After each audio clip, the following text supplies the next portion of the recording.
ഭാരതത്തിലെ ഏറ്റവും പഴക്കമുള്ള പ്രൈവറ്റ് ട്രാവൽസ് പണിക്കേഴ്സ് ട്രാവൽസിന്റെ ഉടമ ശ്രീ പണിക്കര് ചേട്ടനുമായി മുൻപ് നടത്തിയ അഭിമുഖത്തിന്റെ ചില പ്രസക്തമായ ഭാഗങ്ങൾ. അദ്ദേഹം നമ്മെ വിട്ട് പിരിഞ്ഞു പോയിട്ട് 15 വർഷങ്ങൾ പിന്നിടുന്നു. അദ്ദേഹത്തിന്റെ ഓർമ്മകൾക്ക് മുന്നിൽ ഈ അഭിമുഖം ഞങ്ങൾ സമർപ്പിക്കുന്നു. സർ, അങ്ങ് ആദ്യകാലത്ത് ഡൽഹിയിൽ പോയപ്പോൾ ഉണ്ടായ അനുഭവങ്ങൾ, അവിടുത്തെ ആളുകൾ, മലയാളികൾ, അവരും ഇന്നത്തെ ഡൽഹിയും ഇന്നത്തെ ആളുകളും അവിടുത്തെ മലയാളികളും തമ്മിൽ അങ്ങേക്ക് താരതമ്യം ചെയ്യാൻ കഴിയുമോ? ചെയ്യാൻ കഴിയുമല്ലോ.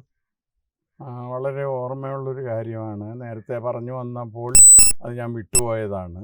ഞാൻ സ്വാതന്ത്ര്യത്തിന് കുറച്ച് ശേഷമാണ്, ഇന്ത്യക്ക് സ്വാതന്ത്ര്യം കിട്ടി ഒരു 2 കൊല്ലം ആയിട്ടില്ല, അപ്പോഴേക്കാണ് ഞാൻ അവിടെ ചെല്ലുന്നത്. 1 കൊല്ലം കഴിഞ്ഞപ്പോഴത്തേക്ക് ഹിന്ദു മുസ്ലിം ലഹളയും മറ്റു കാര്യങ്ങളും എല്ലാം അവിടെ നടന്ന് അല്പം കഴിഞ്ഞപ്പോൾ ഞാൻ അവിടെ എത്തി. അന്ന് വളരെ ശ്മശാനമൗകതയായിരുന്നു അവിടെ. ആ സമയത്ത് വളരെ കുറച്ച് ആളുകൾ മാത്രമേ അവിടെ ഉണ്ടായിരുന്നുള്ളൂ. പല സ്ഥലങ്ങളും കൊള്ളയടിക്കപ്പെടുകയും മുസ്ലിംസ് എല്ലാം അവിടെ നിന്ന് ഓടിപ്പോവുകയും അവിടെ ശ്മശാനമൗകതയായിട്ടാണ് എനിക്ക് അനുഭവപ്പെട്ടത്. ഞാൻ ചെന്നിറങ്ങിയ പാടുകഞ്ച് എന്ന് പറയുന്ന ഇന്നത്തെ ന്യൂഡൽഹി റെയിൽവേ സ്റ്റേഷൻ വിജനമായ ഒരു സ്റ്റേഷനായിട്ടും വളരെ ചെറിയൊരു സ്റ്റേഷനായിട്ടുമാണ് എനിക്ക് തോന്നിയത്. പിന്നീട് വളരെ വലുതായി ഡെവലപ്പായി ഇന്ത്യയിലെ തന്നെ 1ാമത്തെ റെയിൽവേ സ്റ്റേഷൻ. അതിൻ്റെ പരിസരങ്ങളെല്ലാം വളരെ വിപുലമായി. ഞാൻ ചെല്ലുന്ന വളരെ ഡിമാൻഡായിരുന്നു. വളരെയധികം മലയാളികളെ എവിടെ കണ്ടാലും എന്ത് ജോലിക്കായാലും അവർ മിടുക്കരായിട്ടും അവർ സത്യസന്ധരുമായിട്ടാണ് അവിടെ എല്ലാവരും അംഗീകരിച്ചിരുന്നതും.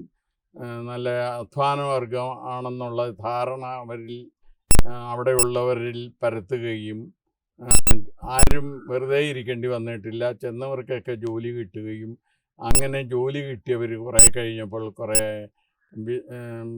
വ്യാപാര സ്ഥാപനങ്ങളുണ്ടാക്കുകയും അതിൻ്റെ പ്രവർത്തനത്തിൽ മുഴുകുകയും. പക്ഷേ അടുത്തറിയുമ്പോൾ ഹിന്ദുസ്ഥാനിക്കാർ അവിടെ ആയിട്ടൊരു പ്രത്യേക ജനതയില്ല.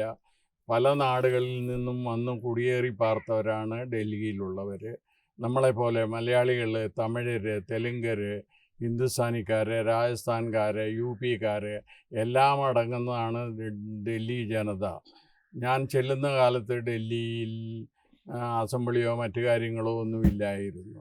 സ്വാതന്ത്ര്യ സമരത്തിന് ശേഷം ആയ ഡൽഹി നെഹ്റുവിൻ്റെയും ഇന്ദിരാഗാന്ധിയുടെയും കാലത്ത് വളരെ വിപുലമായി വളരെ ശ്രദ്ധേയമായ പല സ്ഥലങ്ങളും അവിടെ ഉണ്ടാകുകയും നല്ല ഡെവലപ്പാകുകയും ചെയ്തിരുന്നു.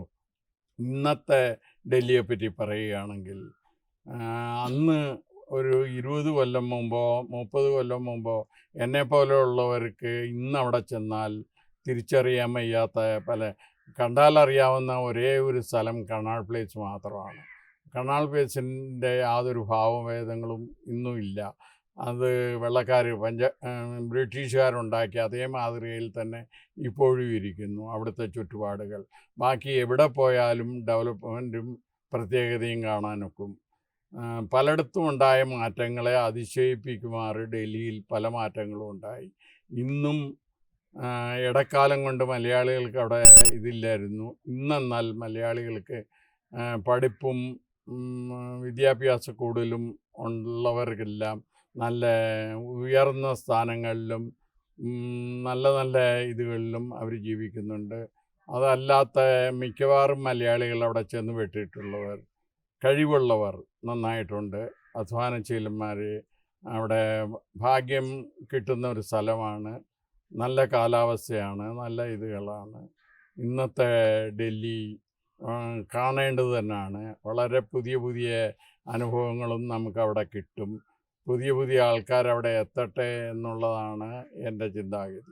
ഡൽഹിയിൽ എല്ലാ നാട്ടുകാരും ഉണ്ടെങ്കിലും മലയാളികൾ എന്ന് പറയുമ്പോൾ എന്നോടും എനിക്ക് അവരോടും പ്രത്യേക ഒരു താല്പര്യം തോന്നാറുണ്ട്. അത് ജന്മസിദ്ധമായ ഒരു ഇതാണ്.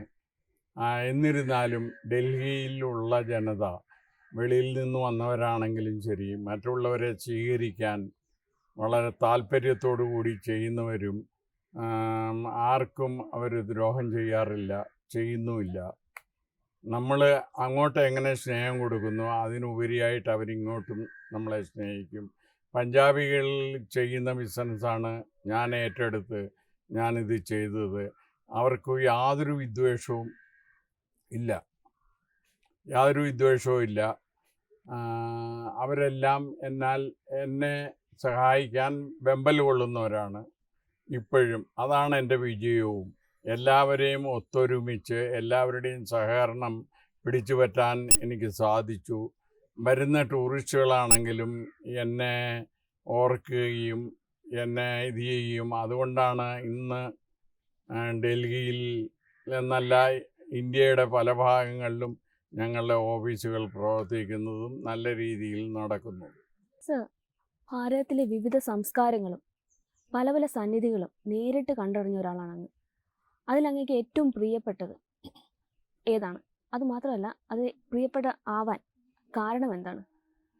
ഞാൻ ഈ പര്യടന ഇത് തുടങ്ങിയപ്പോൾ പല സ്ഥലങ്ങളിലും നേരത്തെ പോയിട്ടുള്ള അനുഭവം ഉള്ളതുകൊണ്ടും അതിനെപ്പറ്റി കേട്ടറിവുള്ളതുകൊണ്ടും അവിടെ എല്ലാം നേരിൽ പോയി കാണുകയും ആസ്വദിച്ചതിന് ശേഷം അത് ടൂറാകുകയും യാത്ര പ്രോഗ്രാം ഉണ്ടാക്കി അത് പൊതുജനങ്ങളിൽ അവതരിപ്പിക്കുകയും നോട്ടീസായിട്ടും വാക്കുരൂപേണയും പൊതുജനങ്ങളിൽ അവതരിപ്പിക്കുകയും അതിനുശേഷം ഇഷ്ടപ്പെട്ട സ്ഥലങ്ങളിലേക്ക് യാത്ര പോവുകയും ഒരു പാർട്ടി വന്നാൽ അവർക്ക് ഒരു ദിവസം പോലും നഷ്ടപ്പെടാതെ എല്ലാ സ്ഥലങ്ങളും പുണ്യമെങ്കിൽ പുണ്യം, വിനോദയാത്രയാണെങ്കിൽ വിനോദയാത്ര, ഈ ഒരു ഉദ്ദേശത്തോടു കൂടിയാണ് തുടങ്ങിയതും. വിവിധ രാജ്യങ്ങളിൽ പോവുകയും അവരുമായിട്ടൊക്കെ ബന്ധപ്പെടുകയും അവിടുത്തെ ആളുകളെ വഴികാട്ടികളാക്കി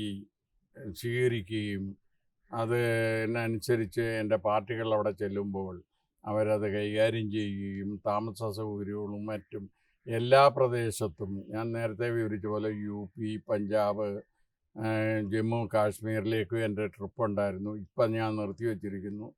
അവിടെ അടുത്ത കാലത്ത് നിങ്ങളെല്ലാവരും കേട്ട് കാണും. ഇതിൻ്റെ അടിസ്ഥാനത്തിലാണ് ഞാൻ ടൂർ നിർത്തിവെച്ചത്. അത് വീണ്ടും തുടങ്ങണമെന്നും ഏറ്റവും പ്രധാനപ്പെട്ടതും കേരളം ഇതാകുന്നതിന് മുമ്പ് ഞങ്ങൾക്ക് അവിടെ ഒരു സ്ഥലം ഉണ്ടായിരുന്നത് കാശ്മീരാണ്. ജമ്മു കാശ്മീർ കാണാനും വെളിയിൽ നിന്ന് ഫോറിനേഴ്സ് വന്നാലും അവർക്ക് താല്പര്യമുള്ള സ്ഥലവും ഈ നാട്ടുകാർക്ക് താല്പര്യമുള്ള സ്ഥലവും കാശ്മീരായിരുന്നു.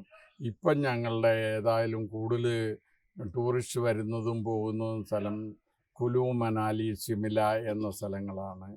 ബദ്രിനാഥ് പുണ്യസ്ഥലമാണെങ്കിൽ ബദ്രിനാഥ് ശ്രീ ശങ്കരാചാര്യർ അവിടെ കാൽനടയായി പോയി സ്ഥാപിച്ച ഒരു അമ്പലമാണ്. ഇപ്പോഴും അതിൻ്റെ ഐതിഹ്യങ്ങൾ പറയാൻ ഞാൻ ഒരുങ്ങുകയാണെങ്കിൽ എൻ്റെ ശരീരമാകെ കോൾമയർ കൊള്ളുന്നു. അത്രയ്ക്ക് പ്രയാസമേറിയ ഒരു യാത്രാ സ്ഥലമാണത്. പക്ഷെ അവിടെ പോയി കഴിഞ്ഞാൽ ജന്മസാഫല്യം കിട്ടും. ഒരിക്കലും മറക്കാൻ ഒരു മനുഷ്യനൊക്കത്തില്ല. ജീവിതത്തിൽ ഏറ്റവും നേടാവുന്ന ഒരു കാര്യമാണ് ബദ്രി കേദാർനാഥ് യാത്രയിൽ പോവുക, ബദ്രിനാഥ് അമ്പലം കാണുക. അവിടെയുള്ള ചൈന അവിടുന്ന് വളരെ അടുത്താണ്, 3 കിലോമീറ്ററേ ഉള്ളൂ. മാനായ് എന്ന് പറയുന്ന സ്ഥലം.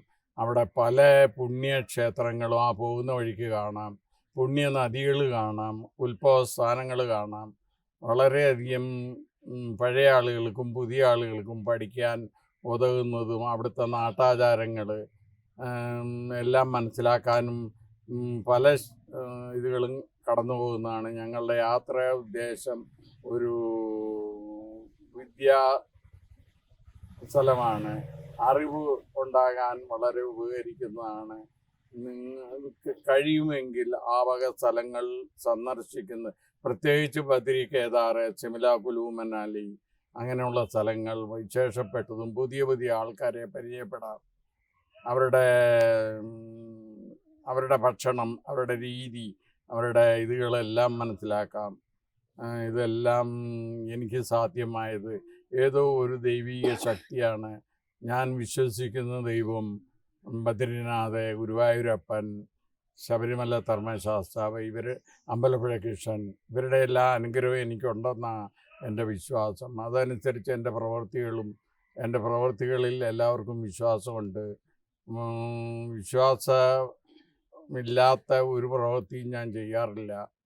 ഇന്ന് ഞങ്ങളുടെ കമ്പനി പ്രൗഢഗംഭീരമായിട്ട് ഈ നിലയിലെത്തിയതും ആളുകളുടെ വിശ്വാസമാണ്. സർ, വിദേശികൾ അവരുടെ സന്തോഷത്തിനും സമാധാനത്തിനുമായി നമ്മുടെ നാട്ടിലേക്ക് വരുമ്പോൾ നമ്മൾ നാട്ടുകാരിവിടെ ആകെ സമാധാനമില്ലാതെ ജീവിക്കുകയാണ്.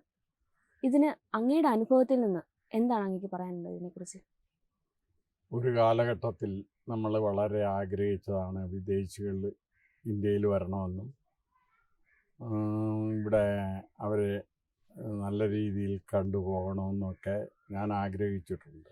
പക്ഷേ കാലം പോകുന്തോറും ദിവസം ചെല്ലുന്തോറും ആ വിദേശികളുടെ വരവ് കൊണ്ടാണോ നമ്മുടെ നാട്ടുകാരുടെ അമിതാഗ്രഹമാണോ എന്തായാലും ഇന്ന് അരക്ഷിത ആണ് മൊത്തം ഭാരതത്തിൽ കാണുന്നത്. ഭാരതത്തിൻ്റെ പല സ്ഥലങ്ങളും കാണാൻ വളരെ കൗതുകമേറിയ സ്ഥലങ്ങളും പ്രത്യേകിച്ച് ഇന്ന് കേരളം വളരെ ആകർഷിക്കപ്പെടേണ്ട ഒരു സ്ഥലവുമാണ്. പക്ഷെ ഇവിടെ വരുമ്പോൾ നമ്മുടെ നാട്ടുകാർ അവരെ ഇത് ചെയ്യുന്നുണ്ട്, അവർക്ക് സമാധാനം ഇല്ലാതാക്കുന്നുണ്ട്, നമുക്കും സമാധാനമില്ല. പിന്നെ കാശ്മീർ പോലുള്ള സ്ഥലങ്ങളിൽ വളരെ മോശമായ രീതിയിൽ വിദേശികളോട് പെരുമാറുകയും നമ്മുടെ തന്നെ ആളുകൾ ടൂറിസ്റ്റുകളോട് അപമര്യാദയായി പെരുമാറുകയും പിന്നെ സ്ഥലം എന്തിനു കാണുന്നു, എങ്ങനെ കാണും എന്നുള്ള വ്യാകുല ചിന്തയോടുകൂടി പലരും മടിച്ചു നിൽക്കാറുണ്ട്. നമ്മൾ നമ്മളെ തന്നെ ശരിയായ രീതിയിൽ ഇത് ചെയ്ത് സമാധാനപ്രിയരാണ് നമ്മളെന്ന് പലരോടും പറയുമെങ്കിലും യഥാർത്ഥത്തിൽ അങ്ങനെ കാണുന്നില്ല. ഇന്നത്തെ തലമുറയാണെങ്കിലും മറ്റ് തെറ്റുകളിലേക്കാണ് ആളുകൾ കൂടുതലും ശ്രദ്ധാലുക്കളാകുന്നത്. നമ്മൾ നല്ലതാണെങ്കിൽ വരുന്നവരും നന്നാവും എന്നുള്ളതാണ് എനിക്ക് പറയാനുള്ളത്. ആദ്യം നമ്മൾ നമ്മളെ നന്നാക്കുക. പിന്നെ അനുഭവങ്ങൾ വെച്ച് പറയുകയാണെങ്കിൽ നമുക്ക് ഇത് വളരെയധികം കാശ്മീരിൽ ഒരു കാലത്ത് അവിടെ ഭക്ഷണം കഴിക്കണമെങ്കിൽ വിദേശികൾ വരണം, അടുത്ത ടൂറിസ്റ്റുകൾ വന്ന് അവരുടെ വരുമാന മാർഗം അതായിരുന്നു. കേരളത്തിനെ സംബന്ധിച്ചും ഞാൻ പറയുകയാണെങ്കിൽ വിദേശികളാണ് നമ്മുടെ ഏറ്റവും വലിയ സ്വത്ത്. പക്ഷെ അവരെ തന്നെ അലങ്കോലപ്പെട്ടി പിണക്കി പോകാൻ ഇടവരികയാണെങ്കിൽ സാഹചര്യം അങ്ങനെ ആകുന്നെങ്കിലും നമ്മൾ വളരെയധികം ശ്രദ്ധിച്ച് മറ്റുള്ളവരെ സന്തോഷിപ്പിക്കാൻ വ്യാപൃതരായിരുന്നാൽ അവർ ദിനം പ്രതി ഇവിടെ എപ്പോൾ നോക്കിയാലും അരക്ഷിതാവസ്ഥയാണ് നമ്മൾ കാണുന്നതും നമുക്ക് അനുഭവപ്പെടുന്നതും. ഛിദ്രവാസന നിർത്തി സമാധാനപ്രിയരാകുക, സത്യവും ഈശ്വരവിശ്വാസവും പരിശ്രമവും ഉണ്ടെങ്കിൽ ആർക്കും എവിടെയും മുന്നേറാം എന്നുള്ളതിന് മറ്റ് ഒരു പാഠം വേണ്ട. ഞാൻ തന്നെയാണ് അതിൻ്റെ ദൃക്സാക്ഷി. അവിടുന്ന് ഒരു തരി മണ്ണെങ്കിലും അങ്ങയുടെ കൂടെ ഇവിടെ എത്തിയിട്ടുണ്ടോ അമ്പലപ്പുഴയിൽ? അപ്പോൾ അങ്ങേക്ക് ഡൽഹി എപ്പോഴെങ്കിലും മറക്കാൻ പറ്റുന്നുണ്ടോ? ഇല്ല, മറക്കാനൊക്കെ ഇല്ല. ഞാൻ മറക്കുന്നെന്ന് ഞാൻ വിചാരിക്കുന്നില്ലല്ലോ. ഞാൻ ദിവസവും ഒരു നേരമെങ്കിലും ഡൽഹിയെപ്പറ്റി ഓർക്കാത്ത നേരമില്ല. ഡൽഹി നിവാസികളെ പറ്റിയും എൻ്റെ പഴയ കൂട്ടുകാരെ പറ്റിയും എൻ്റെ ഓഫീസുകളും അവിടെ എങ്ങനെയായിരിക്കും, വണ്ടി സമയത്തിന് പോയോ തിരിച്ചു വന്നോ, ഇതൊക്കെയായിരിക്കും എനിക്ക് ചിന്താഗതി. ദിവസവും ഞാൻ ഫോണിൽ കൂടെ എന്നെ അറിയിക്കുന്നുണ്ട്, ഞാനും അറിയുന്നുണ്ട്. ഞാൻ അന്വേഷിച്ചുകൊണ്ടാണ് ഇരിക്കുന്നത്. എനിക്ക് അവിടെ എത്തിപ്പെടണമെന്ന് ആഗ്രഹമുണ്ട്. ശരീരസ്ഥിതി മോശമായതുകൊണ്ട് ഞാൻ പോകുന്നില്ല. എനിക്ക് നടക്കാനും സ്റ്റെപ്പ് കയറാനും ഒക്കെ പ്രയാസമുള്ളത് കൊണ്ടാണ് ഞാൻ ഡൽഹി പോകാത്തത്. ഇവിടെ താഴെയാണ് എൻ്റെ വാസവും എൻ്റെ യാത്രയും എല്ലാം. കാറിൽ ഇരുന്നും കൊണ്ടും അനായാസം ചെയ്യാവുന്നത് ഞാൻ ചെയ്യുന്നു. പക്ഷേ ഒരു നേരമെങ്കിലും ഡൽഹിയെപ്പറ്റി ഓർക്കാത്ത ദിവസങ്ങളില്ല. സർ, അങ്ങയുടെ ബിസിനസ് അല്ല ഇപ്പോൾ അങ്ങയുടെ മകനാണ് നോക്കി നടക്കുന്നത്. അതിൽ എത്രത്തോളം പുരോഗതിയുണ്ട്? ഇപ്പോൾ ഈ വിശ്രമ ജീവിതത്തിൽ അങ്ങേക്ക് ഇതിനെക്കുറിച്ച് എന്തെങ്കിലും കൂടുതൽ ലക്ഷ്യങ്ങൾ മനസ്സിലുണ്ടോ? എനിക്ക് അതിൽ വളരെയധികം അഭിമാനമുണ്ട്. എല്ലാം ഉപേക്ഷിച്ച് അല്ല, മനസ്സവിടെയും ബിസിനസ് അവിടെ മകൻ നോക്കുമോ എന്നുള്ള ധാരണയിലാണ് ഞാൻ വന്നത്. അതനുസരിച്ച് മകൻ വളരെ കാര്യഗൗരവമായിട്ട് നോക്കുകയും ഞാൻ നോക്കുന്നതിനേക്കാൾ കാര്യവും വലുതാക്കി, പ്രസ്ഥാനം വലുതാക്കി നല്ല അഭിപ്രായങ്ങൾ ആളുകളിൽ കൊണ്ട് പറയിപ്പിക്കുകയും ഈ അന്തരീക്ഷം കളയാതെ, ഇതേ നിലപാട് മതി, കീർത്തി കളയാതെ, ആളുകളുടെ അഭിപ്രായവും വിശ്വാസവും കളയാതെ മേൽക്കുമേൽ നന്നായിട്ട് നടത്തുമെന്ന് എനിക്ക് വിശ്വാസമുണ്ട്. അത് നടത്തട്ടെ എന്ന് ഞാൻ അനുഗ്രഹിക്കുകയും ആശിക്കുകയും ചെയ്യുക. മകൻ നല്ല രീതിയിൽ ബിസിനസ് നടത്തുന്നുണ്ട്, പേരും പെരുമയും ഉണ്ട്. കൂടുതലായിട്ട് മറ്റു ടൂറുകൾ വ്യാപിപ്പിച്ച് പ്രയോജനം കിട്ടത്തക്ക വിധത്തിൽ, പൊതുജനങ്ങൾക്ക് നന്മ കിട്ടത്തക്ക വിധത്തിൽ, ആഗ്രഹം കിട്ടത്തക്ക വിധത്തിൽ വരാൻ പോകുന്ന തലമുറയെ നല്ല രീതിയിൽ നല്ല അഭിപ്രായം അവർക്ക് കിട്ടട്ടെ. അതുപോലെ ടൂർ പ്രോഗ്രാം എല്ലാം ശരിയായിട്ട് കൊണ്ടു നടക്കട്ടെ എന്നുള്ളതാണ് എൻ്റെ ആഗ്രഹം. അതാണ്. അത് ചെയ്യുമെന്ന് എനിക്ക് നല്ല വിശ്വാസവും ഉറപ്പും ഉണ്ട്. ഞാൻ 1958 വിവാഹിതനാകുന്നത്. എൻ്റെ ഭാര്യ ചേർത്തല കടമാന്തുരത്തിൽ വീട്ടിലെ ഈ അടുത്തിരിക്കുന്നത് കമലാക്ഷി അമ്മ എന്ന് പറയും. ഇവർ ആണ് എൻ്റെ സഹധർമ്മിണി. എനിക്ക് 2 മക്കൾ. മൂത്തത് പെണ്ണ് വിമല ബാലേന്ദ്രൻ, ഇളയത് ബാബു പണിക്കർ, ബാബു എന്ന് പറയുന്ന ബാബു പണിക്കർ. പിന്നെ എൻ്റെ മകളെ വിവാഹം കഴിച്ചിരിക്കുന്നത് അലഹാബാദ് ബാങ്കിലെ ഉദ്യോഗസ്ഥനായിരുന്ന ബാലേന്ദ്രനാണ്. ബാലേന്ദ്രൻ ഇപ്പോൾ എൻ്റെ മറ്റ് പ്രസ്ഥാനങ്ങൾ, ടൂറിസവും മറ്റനുബന്ധ സ്ഥാപനങ്ങളും നോക്കി നടത്തുന്നു. മകൻ ഡൽഹിയിൽ നോക്കുന്നു, ബാലേന്ദ്രന് സണ്ണിലോ ഇവിടെ നോക്കുന്നു. സന്തോഷമായ ഒരു ജീവിതമാണ് എനിക്ക്. എല്ലാ വിധത്തിലും ഞാൻ ആഗ്രഹിച്ചില്ല ഇത്രയും, പക്ഷേ ദൈവം എനിക്കിതെല്ലാം തന്നു. സമ്പത്തും തന്നു. ആരോഗ്യക്കുറവുണ്ടെങ്കിലും കാര്യങ്ങൾക്കൊന്നും ഒരു മുടക്കവും കൂടാതെ എൻ്റെ ഭാര്യയും മക്കളും എന്നെ വളരെയധികം സ്നേഹത്തോടു കൂടി സഹകരിച്ച് പെരുമാറുന്നു. സർ, അങ്ങ് ഒരു പ്രസ്ഥാനം സ്ഥാപിച്ചു, അത് ഇത്രത്തോളം വളർന്ന് പന്തലിച്ചു. അതിൽ അങ്ങയുടെ ഭാര്യയുടെ പങ്ക് എത്രത്തോളമാണുള്ളത്? ഊണിലും ഉറക്കത്തിലും ഇതായി എൻ്റെ എല്ലാ പ്രസ്ഥാനങ്ങളിലും കൂടെ നിന്ന് അധ്വാനിച്ച് നിർധനരായ ഞങ്ങളുടെ കുടുംബം ഈ നിലയിലെത്തിയതിനും എൻ്റെ കൂടെ പരിശ്രമിക്കുകയും ഞങ്ങൾ 2 പേരും വളരെയധികം കഷ്ടപ്പെട്ടിട്ടാണ് ഇവിടം വരെ എത്തിയത്. ആ കഷ്ടപ്പാടിന് ദൈവം ഞങ്ങൾക്ക് തുണച്ചു എന്നുള്ളതിൽ എൻ്റെ അമ്മയുണ്ടായിരുന്ന കാലത്ത് അമ്മയുടെ കൂടെ വളരെയധികം, അമ്മയുടെ ഏറ്റവും വലിയൊരു അനുഗ്രഹം എൻ്റെ ഭാര്യയ്ക്ക് കിട്ടിയിട്ടുണ്ട്. അമ്മയ്ക്ക് ഇഷ്ടപ്പെട്ട ഒരു മരുമകളെയാണ് അമ്മയ്ക്ക് കിട്ടിയത്. ആ സന്തോഷത്തോടുകൂടിയാണ് അമ്മ യാത്രയായത്. അത് കാരണം ഇന്നും ഞാൻ പോയില്ലെങ്കിൽ എൻ്റെ കൂടെ അല്ലാതെ വേറെ എങ്ങും എൻ്റെ ഭാര്യ പോകുന്നില്ല. ഡൽഹി പോകാത്ത കാരണം, ഡൽഹിയിൽ നിന്നല്ല, ഇവിടുന്ന് വെളിയിൽ എവിടെ പോയാലും ഭാര്യ എൻ്റെ കൂടെ കാണും. അങ്ങയുടെ മകൻ ബിസിനസ്സുമായി തിരക്കുമായി നടക്കുകയാണല്ലോ, അതിനിടയ്ക്ക് എപ്പോഴാണ് ഇവിടെ വരുന്നത്, അങ്ങ് കാണുന്നതും മറ്റും? അതിന് എപ്പോഴൊക്കെയാണ് സമയം കിട്ടാറ്? മിക്കവാറും 2 മാസത്തിലൊരിക്കൽ നിർബന്ധമായും വന്നിരിക്കും. മറ്റു വിശേഷങ്ങളോ, അമ്പലത്തിൽ കളഭം, ഉത്സവം, ഇവിടെയുള്ള പിറന്നാൾ, മറ്റു കാര്യങ്ങൾ, ഞങ്ങൾക്ക് ഉണ്ടാകുന്ന, എനിക്കോ എൻ്റെ ഭാര്യയ്ക്കോ മക്കൾക്കോ ഉണ്ടാകുന്ന എല്ലാ ഇതുകൾക്കും അവൻ്റെ കൂട്ടായ്മയുണ്ട്. അവൻ വരികയും ഞങ്ങളെ സന്തോഷിപ്പിച്ചു പോവുകയും ചെയ്യും. ഞങ്ങൾക്ക് ആ ഒരു ദുഃഖവും ഇല്ല. അതാണ് ഞാൻ നേരത്തെ പറഞ്ഞത്, എല്ലാ വിധത്തിലും ഞാൻ സന്തോഷവാനാണ്. മക്കളെ പറ്റിയോ മരുമക്കളെ പറ്റിയോ സ്വത്തിനെ പറ്റിയോ മറ്റ് ബിസിനസ്സിനെ പറ്റിയോ ഒന്നിനും എനിക്ക് ഒരു ദുഃഖവും ഇല്ല. സന്തോഷവാനാണ് ഞാൻ. ന്യൂസ് ഡെസ്ക് മംഗളം TV.